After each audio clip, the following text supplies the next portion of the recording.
Good morning. Welcome to episode number 60, I believe, of the Zoomtown experiment. Well, if you watched our last episode, you will have seen perhaps the expression of disgrace on my face as I was preparing to show you how great the newest version of the Zumi was, only to find it was ending or performing in a disastrous way.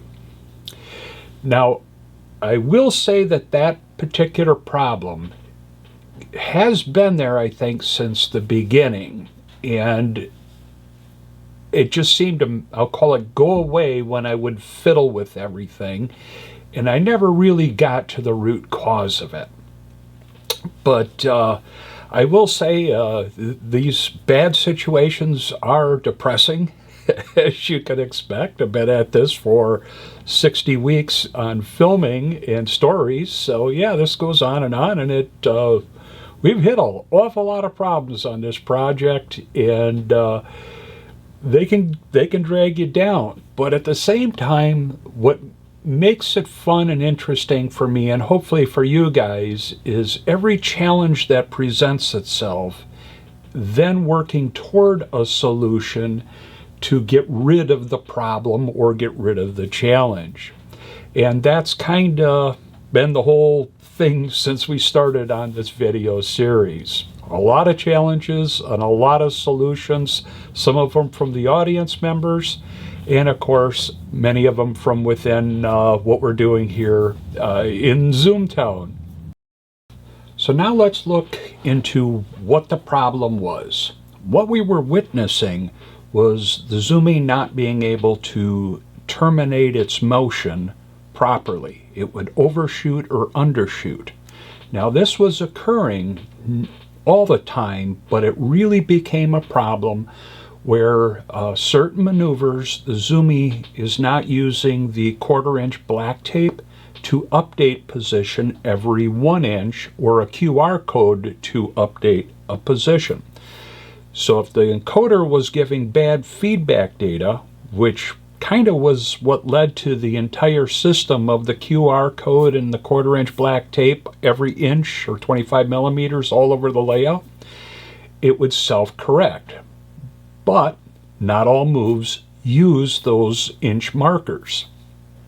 So it wasn't real bad early on. It would be very slight. I could detect it. But we were talking about a couple of millimeters at most, and it would seem to get better, seem to get worse, and I never understood it. And I will say it often changed dramatically whenever I took apart a Zumi and put it all back together again. And that was one of the clues that I followed, and it led me to understanding the problem. So let's look at this. We'll start by looking at the encoder itself. This is the device. I'll get it a little better centered here. And that chip there has to be centrally located about the magnet. Now the magnet would be in the wheel. Let me grab a wheel here. In that area right at the end of the axle. Whoop. Oh no, don't lose it. This is the magnet that came with the sensor. Try not to drop it this time. It's a 3 millimeter magnet, and it's about 1 millimeter, maybe a little more in thickness. So roughly about 1/8 inch in diameter and about 3/16 thick. And that would go in that hole. It doesn't fit on this wheel very well, and then a piece of tape to secure it in place. Now these wheels are 3D printed, so they're not perfect. They've got some inherent flaws in them within the precision of a high-end filament 3D printer. So it kind of wobbles a little bit as it rotates. Even though this D-shaped hole, I'm actually, I 3D print it, but then I use my press out in the shop, the other shop, and run a punch through there of the correct size that's perpendicular to this surface. Even with that extra step, I still get wobble on the wheel. So that's a problem. The magnet, again, is 3 millimeter. It's small. And all that has to be rotating within the center of that IC chip. Seems reasonable. Well, let's look at the specifications of it, and this is something that I missed and quite embarrassed by it.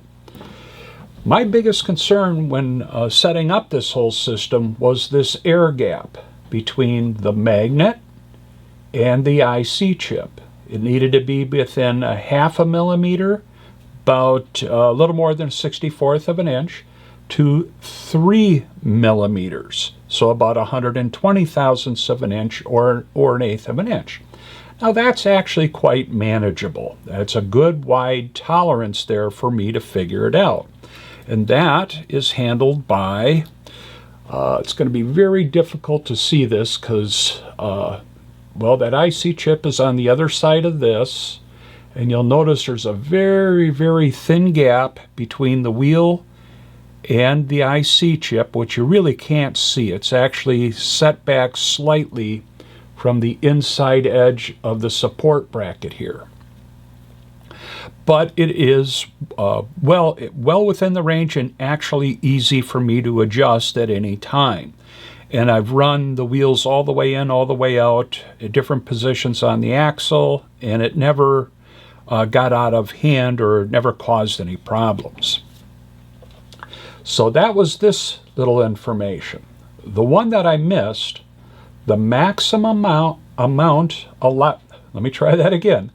The maximum allowed displacement of the rotational axes of the reference magnet from the center of the package is 0.25 millimeters. That's 10 thousandths of an inch, less than a 1/64 of an inch, when using a magnet with a diameter of 6 millimeters.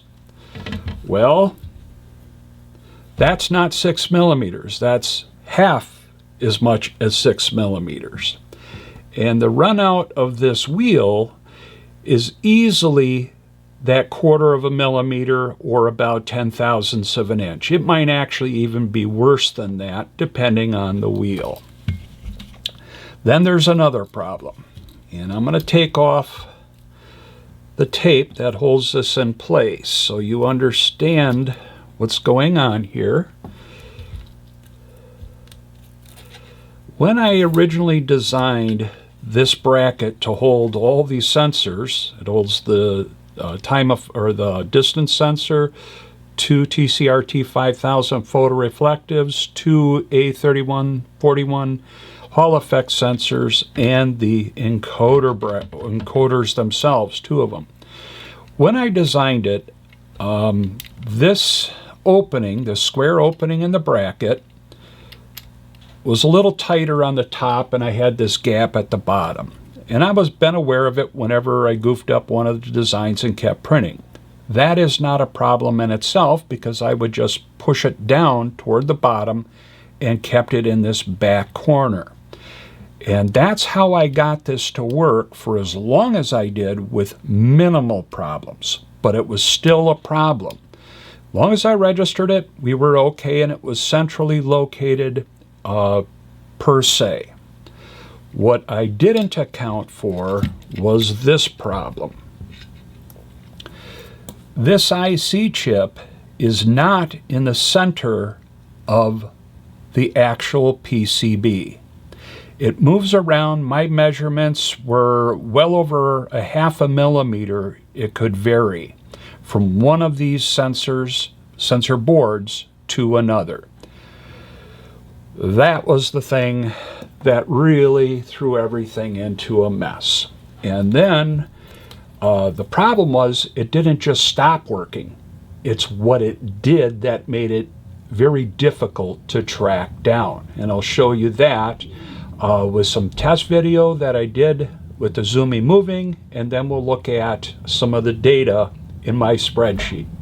What I have here is a very simple test. We're moving forward 12 inches. I believe that's about 300 millimeters.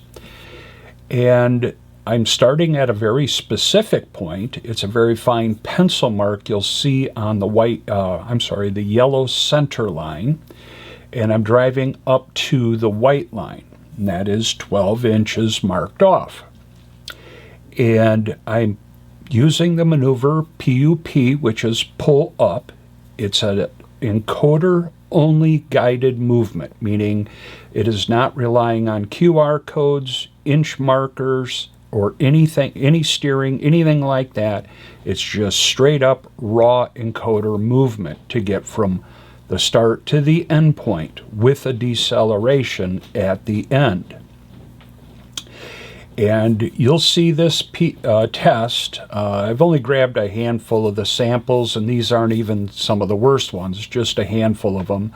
But you'll see quite a bit of deviation as to where it stops at the end of the move, including one which was an actual runaway, which I've never seen that before. So that kind of was a real surprise. But nonetheless, with these tests, and this is only a handful that I'm showing here, I was able to get an observed deviation amount in stopping point, and that's what I was looking for. And this distance is about 1.5 times longer than the longest encoder only pull up maneuver. So I kind of pushed it to the bounds so that it would be a little exaggerated while looking for the cause. Well, after all those tests, I studied the films, and it provided good information, and I captured just some of it. And I've repeated this test numerous times, so I've got a lot more data than what we're seeing here. But the two things that you'll want to see here, this is from one of the tests that I ran. I was pulling up 8 inches, so that this test was shorter than what I'm showing in the videos. And you'll see that these are my errors per wheel encoder.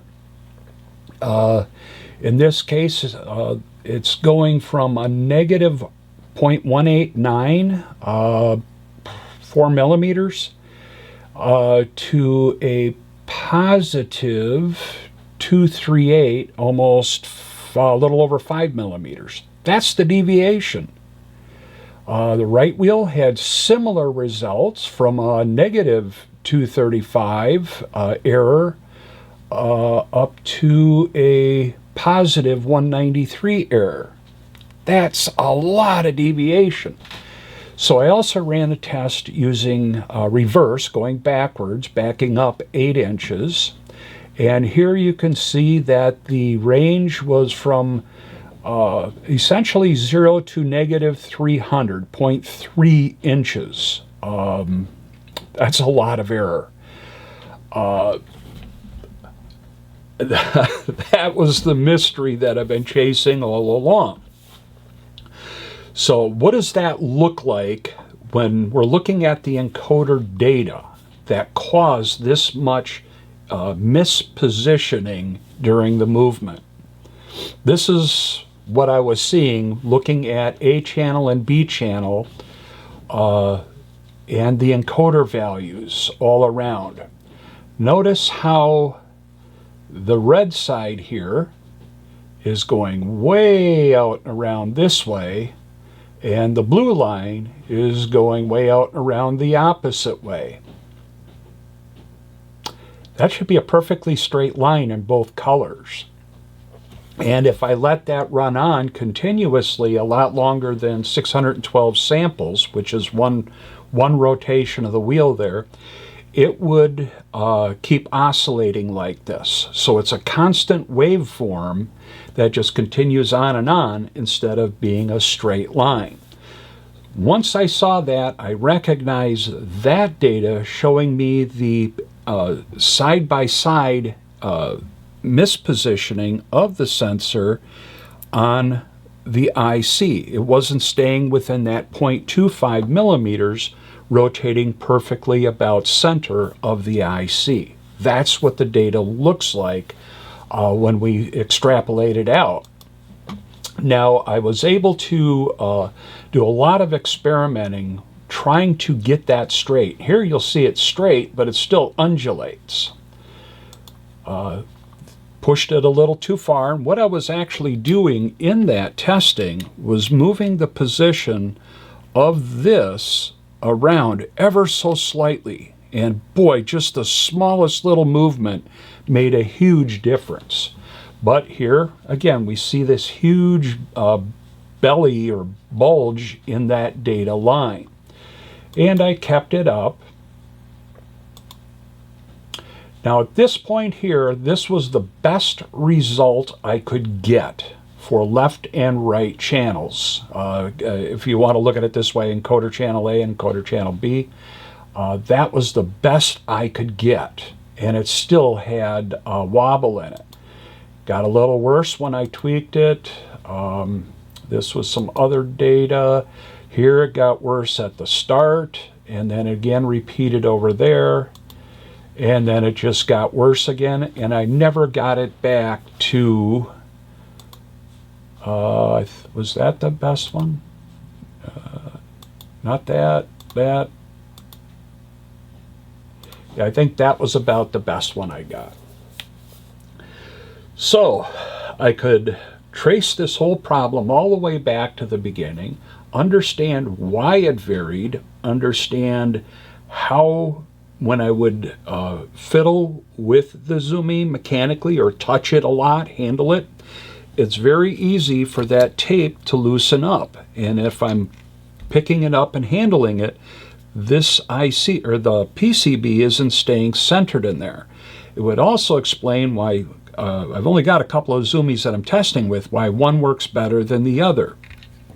And again, that all goes back to that IC has to be perfectly centered within 10,000ths of an inch or 0.25 millimeters of the center of the rotation of that magnet. And that's a virtual impossibility with the system that I've got. Had I known about that, I would not have gone through this path. But warning to everybody, don't speed read the data sheets and look for only the information you're interested in. Look at all the other little details too, because that one would have been a huge red flag, knowing how I was designing this whole thing. By now, I pretty much understand the problem, and I don't think there's a way to fix it mechanically with what I've got to work with. I simply cannot make the Zumi any wider this way. Otherwise, I got to redo the entire layout for Zoomtown, and I really don't want to go through that. The issue being that in order to get a better positional control of the encoder relative to the motor, this bracket would have to be redesigned, and methods, whatever you want to call it, have to be in place to allow me to adjust the position to line up the IC with the magnet on the wheel. Now, even with that, the wheel's wobbling, and I can't fix that.